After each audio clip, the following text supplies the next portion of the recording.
I believe that this is actually a thing. This was published yesterday. But companies are slowly figuring out that their DEI business model is actually not doing what they thought it would do. Spoiler alert! I could have told you that over a decade ago, that hiring somebody on racist and xenophobic practices wouldn't get you the results that you were looking for. Just because I might not be a specific shade of color, or just because I'm not a minority, that doesn't mean that I'm not able to do my job. And it really pisses me off that so many people get passed up for positions just because, oh, we need a quota. We need so many black people, so many women, so many minorities, so many trans people. You know, that finally, people are recognizing that just hiring based off of the color of the skin or the percentage of your minority status is actually like a detriment. It's an active detriment to you and your company. Finally, some people are figuring that out. Now, will that actually like lead to any change? Probably not. I'm going to be honest with you. It's probably going to take about 5 to 10 years to fix the damage that has been done by this. You know, I see a lot of people who are like, oh, we've won. Our side is up. And I think people need to remember that just because you think that your side is up or just because you think that your side is winning, you're not done. You know, the road isn't over, or you're not out of road, and you can't just say that you're done walking until like literally these kinds of things are done, that they're like out, you know? So I think it's good that this is like being talked about and being recognized, but it's not over. You know, these companies are still having these meetings, they're still doing these things, and until they're bankrupted or they turn it around, it's just like, it's not going to change anything. It's not going to change anything. But yay, congratulations, these companies are now realizing that they're fucked. So, you know, that's good. I would say that's good. I would say. Give me one second here. I'm going to shift that up. All right. Moving on from that, let's talk about truck drivers. This is a little bit old, but I'm still going to cover it anyway, since I didn't really get the chance to talk about it. You guys remember the... I wish Sparky was here, because Sparky would definitely enjoy this kind of story. You guys remember that earlier this year, an Indian... I'll wait for this. I can hear Kirsch screaming. Unless Bridge is gone, Day is not dead. Through the internet right now. However, stuff like this is good progress. I would agree. I 100% would agree with you. It is good progress to see that these things are slowly being dismantled. It's going to take, again, multiple years to dismantle the whole thing, but, you know, we just need to keep fighting, you know? Keep going, keep fighting. Ain't going far enough. That's why I'm saying it's not done. It's not done. But here's another good thing. Another good thing that is finally happening. This is another one of those, wait a minute, I can't, you're telling me they got away with that moments? So you guys might remember that there was an Indian man that decided to make a very illegal U-turn on a highway with his 18-wheeler, ended up killing a family, a woman and 2 children, and this led to the government saying, hang on a moment, why are a bunch of people with limited to no knowledge on the U.S. legal road system, why are these people being put in giant deadly machines that end up getting people killed? And now, to be fair, I don't know how big of a deal this was before it was kind of like shown a light on. You know, just like a lot of things, it was probably bad, and it's only being taken care of now because everybody recognizes it. But like, people recognize this is a problem, and they decided to act on it. So there was a law, or it wasn't a law, it was like a decision by the Supreme Court basically saying, I'll just read what Daka here says. He says the government makes brokers financially liable for accidents their drivers cause. So this is one of those things where I'm like, are you telling me that brokers weren't liable for the damage that the drivers would cause? Are you telling me that 18-wheeler dudes just got to take the brunt of everything and the brokers didn't get in trouble for hiring people that didn't know how to drive? You're telling me that was a thing? Oh, it's stuff like that that kind of just makes me go like, why was it this a thing? Why was it that for the longest time, the people that hired because don't get me wrong, all right? The idiots on the road should 100% get punished, all right? 110%. The guy that killed that family should be punished, should be sent back to his country, and should never be allowed in my country again because of what he did. I 100% agree and believe that. My problem is, why were they allowed to be hired in the first place? Why were regulations being swept away for cheap labor? And that's the problem, is it's cheap labor. They'll take pennies on the dollar for their job because, and these companies know that. Well, thankfully, that is no longer the case. And if you are a broker that hires a questionable or shady individual, you are now liable for it.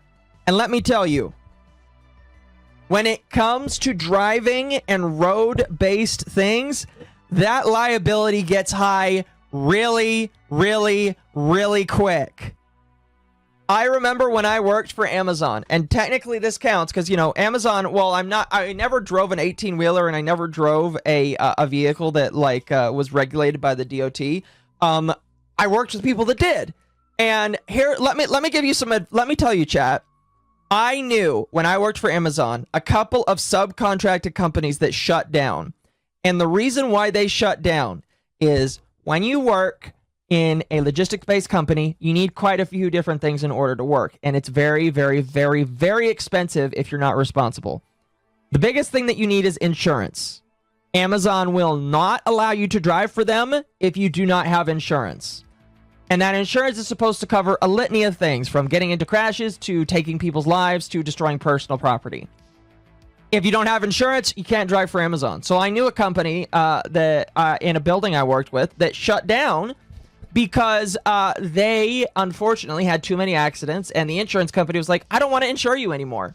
And Amazon was like, well, if you can't get insurance, you got to get out. And so the company had to close down. A bunch of people lost their jobs, and it was very sad and unfortunate. And so that's why these brokers are immediately taking steps. Like, you might think, oh man, maybe they would waste time. No, they're doing it right now. And the reason why they are doing it right now is these brokers are like, I don't want my insurance to go up, or I don't want to lose my insurance in order to do this. Because if I lose my insurance, guess what? The people that are going to ask me to do the job, they're no longer going to come to me. They're going to say that, oh, you don't have insurance, you're too much of a liability, you know? Trucking industry is full of corruption. Well, my hope is that it gets fixed. Anyway, let's listen to this clip. I feel like I've seeded the soil enough a little bit. So let's listen to this and enjoy it together. So I'm over here in Eden, Ohio, and there's a bunch of foreigners over here. You know, this guy. I do appreciate that he is making sure that you all know what he's talking about. Whole bunch of foreigners that are being parked, it sounds like. Right here, the guy right next to me, all along in all these trucks, okay? None of them can get loads out of Ohio today. And I was talking to the Iman guy right here while I was in there at the Punjabi place getting something to eat. And he said that the reason that they can't get freight out of Ohio today is because the freight brokers won't work with them anymore, okay? Oh, that is... Now, granted, it is Ohio. All right, so maybe in other places they'll get work, they'll get active stuff, who knows. But at least in Ohio, they're like, we don't want to touch you. And it, like, I don't believe, I do try to not, like, be hyper racist, you know? I mean, like, we all sit down, we make our jokes, we have fun, you know, all that kind of stuff. But it is, like, legitimately jarring and surprising and maybe a little terrifying to me that most of the people that have these issues, it sounds like, are a bunch of, like, non-Americans or people that are, like, not of a non-specific persuasion. That's actually kind of terrifying to me that, like, if you eliminate a certain amount of people or a certain persuasion of people, that it takes out quite a lot of the issues that these people are facing right now. That honestly kind of makes me sad, because like you would hope that you know, I grew up in a household where you try not to demonize people for their skin and you try not to believe in the stereotypes. But then people just come along and tell you, no, you need to believe in the stereotypes. And I am the reason why you believe in the stereotypes. And it's just like, bro, that's not cool. Anyway, let's continue the video. Apparently, what has happened is that, you know, yesterday they had the Supreme Court ruling that found brokers could be held liable for accidents with carriers with red flags. Apparently, that the trickle-down effect happened like that. Okay, brokers are just saying, no, there's a whole lot of other trucks. We don't need you. We're not going to use you no more. Okay, I was looking up at some of these DOT numbers to these guys, and they do have a pretty substantial track record. That is absolutely alarming to me. Now, I am not really, like, I'm not in the trucking field. I should have asked Roy some questions about this. But like, if these people have red flags on them and they've had substantial red flags on them, why haven't they been like kept from working, period? That's my question. Like, why aren't these people like being held back like from earlier stuff? And it's probably because, well, they're cheaper. They will work for cheaper, or they'll do things for cheaper. And so they will go instead, and the people that actually want a working wage will probably be passed up more. Not anymore. Oh, excuse me. Not anymore. So, you know, that's probably the trade-off. These brokers don't want these foreigners to work for them, but now they have to pay higher wages, potentially, you know. Unsafe behavior, accidents, high out-of-service rates, things like that. So, guys, here's what I got to say. This is going to be changing in a hurry. Brokers are not just thinking once about it. They're thinking twice, 3, and even 4 times about who they want to work with. If you're an established U.S. carrier, you know, between 1 and 15 trucks, you better hope to God you have a proven track record with these brokers, because they're on the hook now. They're on the hook in ways that they've never experienced before. So, guys, all I got to say is, you know, you better be going and getting your DOT inspections. Better be going and... Yeah, for some reason, some people just don't get those inspections done. I don't understand that. I remember when I went to go get my... Because there was a period that I wanted to become a DOT certified driver so that I could drive the step vans, because step vans are DOT regulated. I didn't end up getting it. The doctor refused to give it to me because of my heart problem that I have. I have a very minor heart problem. And I knew for a fact that getting my DOT wouldn't change my heart problem, but she told me that she wanted me to go see a cardiologist before she would sign off on anything, which was really frustrating and all that kind of stuff. And my boss definitely wasn't happy about it because he wanted me to be a DOT driver. It's whatever. And you might say, well, why didn't you just go to the doctor? Well, I didn't have health insurance at that time, and I really didn't want to pay a couple $100s to go to a cardiologist just for the cardiologist to tell them, yeah, he's good to get on the road, or no, he's not good to get on the road. And I think I was also afraid that, like, if I didn't get the answer I wanted, that I would become unable to drive. And I was just like, you know what? It's easier for me to just drive and make $1 less than I would if I got into a step van. So I was just like, fuck it. I'm not gonna chance potentially being out of a job because my heart is an issue to some people. So yeah. It is insane to me that like so many of these people don't get these things done, and now is just like, well, you better get it done. You better get your certifications. You better be up on your shit, because nowadays, if you're not, there's a bunch of other truckers that will compete with you just so that they can be on the road instead of you. Asking, you know, way station operators for a level 1, things like that. Get it on record that you're not getting placed out of service, that you're complying with your ELD stuff, things like that, because I'm pretty sure brokers like C.H. Robinson and TQL, they're eventually going to create a system that tracks all this. So, guys, all I got to say is safety first on those highways and byways, and the trucking industry is changing in a hurry. Later. And I'm going to be honest with you. I am happy that it is changing. I'm really, really, really happy that this is changing. Like, legitimately, this is one of the best things I could ever think of. Like, the trucking industry in America is a backbone to everything that we do. I don't think people recognize just how important it is. The logistics background of America is so important. And by having any kind of chokeholds in it, you lose out on millions of dollars for some of these companies, and you have a lot of different problems. So, I'm glad that this is becoming more strict, and I hope and pray that it just becomes safer. It's like when it was ruled after the El Faro sank that the owners could be liable. Overnight culture shift. Yeah. Tote kills. Pretty much. Real problem is that real problem is that different countries have different road rules, and these corporations are hiring people who have a different mindset. No, that's true. And again, that's why you should only hire Americans, because Americans have a specific set of ideals for the road in America. Like, if I'm going to go to Mexico or live in Mexico and I want to get, like, certified to drive, I know that there's a different standard of road. And I know that because I've been to Tijuana. I see how people drive down there. Literally, the shift from San Diego to Tijuana is so different, it made me never want to drive down there ever again. And I didn't. I took Ubers because I knew the Uber driver knew how to drive down there.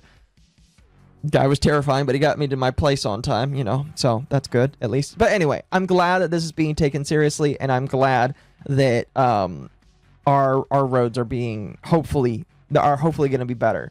We just have to worry about Southern people and Floridians now as main issues on the road. And, of course, Indians that aren't in semi-trucks and just in regular cars. Grady Fox want to be lazy and pay illegals less and not put effort to at least teach these people. I'm going to be honest with you. That's every corporation. Every corporation is going to do whatever they can to pay people less. You know, I think a lot of people need to understand that, like, the H-1B people, it is definitely a problem. There is definitely a huge problem with H-1B applicants that are coming in and taking over. But guess what? While it's a problem, who do you think is hiring them? The people that want to pay them less. So while I think that these H-1Bs are a problem, you need to get mad at the companies that are choosing to pick them over you. And that's where my anger is. It's just like, why are you choosing to give a literal person that knows way less than me, that can do way less than me, and is asking for pennies on the dollar to do work that is way less powerful than me? Just like, I know I'm asking for you to pay me American wages, but you're getting American-based work. So, I don't know. It's just frustrating. I'm going to be honest with you. Like, I'm definitely mad at the people that are taking the jobs, but I'm equally, if not more, mad at the people who are hiring them. Because the people hiring them are choosing to take somebody over a more qualified individual. So, but guess what? That's a problem that I'm not very well educated and equipped to talk about past this. Let's move on.